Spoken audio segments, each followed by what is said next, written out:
आज सियासत की बात में मैं आपको बताऊंगा कि कैसे तालिबान खूंखार आतंकवादियों को अपने मंत्रिमंडल में शामिल कर रहा है। इनमें से 3 नाम सबसे बड़े हैं। सबसे बड़ी बात कि तालिबान ने एक ऐसे खूंखार आतंकवादी को अपना रक्षा मंत्री बनाया है जो 6 साल तक मशहूर क्यूबा में बनी ग्वांतानामो बे जेल में कैद रहा। तालिबान ने मुल्ला अब्दुल कयूम जाकिर को अफगानिस्तान का रक्षा मंत्री बना दिया है। जी हां, डिफेंस मिनिस्टर। जाकिर तालिबान में 1994 में शामिल हुआ था, जुड़ा था पूर्वी हेलमंद से आता है जाकिर, और अफगानिस्तान में उसी ने तालिबान का शुरू में मोर्चा संभाला था दक्षिणी हिस्सों में। कुछ समय के लिए तालिबान शासन में वो आर्मी कमांडर भी रहा।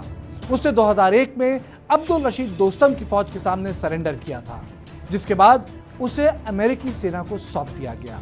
इसके बाद उसे क्यूबा स्थित कुख्यात जेल ग्वांतानामो भेज दिया गया। जाकिर इतना शातिर था कि उसने अमेरिका की इंटरोगेटर्स को विश्वास दिला दिया कि वो एक निचले दर्जे का अफगान है और वो केवल फौज को खाना खिलाने का काम करता था। उसने अपना नाम भी गलत बताया। उसने अपना नाम गुलाम रसूल बताया, जबकि हकीकत में जाकिर तालिबान का एक बड़ा आतंकवादी था। हेलमंद में पड़े हुए जाकिर की फौज का नाम था हेलमंडी सेना, जिसे बहुत ताकतवर और एफिशिएंट माना जाता था। वो जाकिर ही था जिसे 1996 में अहमद शाह मसूद को निपटाने का काम दिया गया था। अमेरिका ने जाकिर को 2008 में रिहा किया था।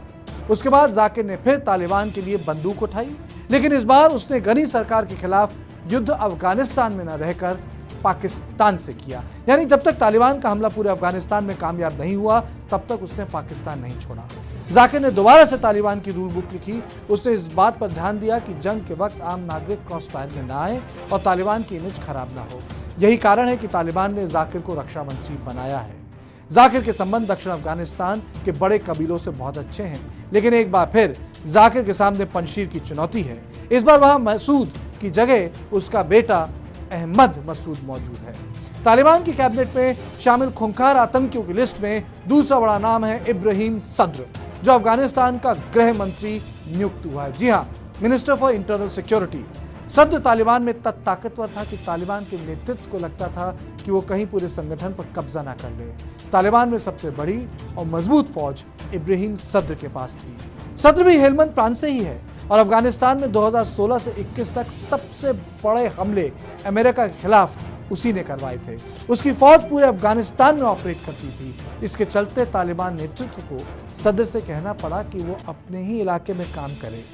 यही कारण था कि सद्र के इतने मजबूत होने के बावजूद तालिबान ने उससे वो ओहदा ले लिया और मुल्ला उमर के बेटे मुल्ला याकूब को दे दिया। सद्र को 2016 में अफगानिस्तान फौज का कमांडर बनाया गया था और अब उसको खुश करने के लिए देश का गृह मंत्री बनाया गया है। यानी सद्र की नाराजगी को कम किया जा रहा है। सद्र भी जाकिर की तरह पाकिस्तान के काफी करीब है और 2001 के बाद अफगानिस्तान छोड़कर पाकिस्तान नहीं छुपा था।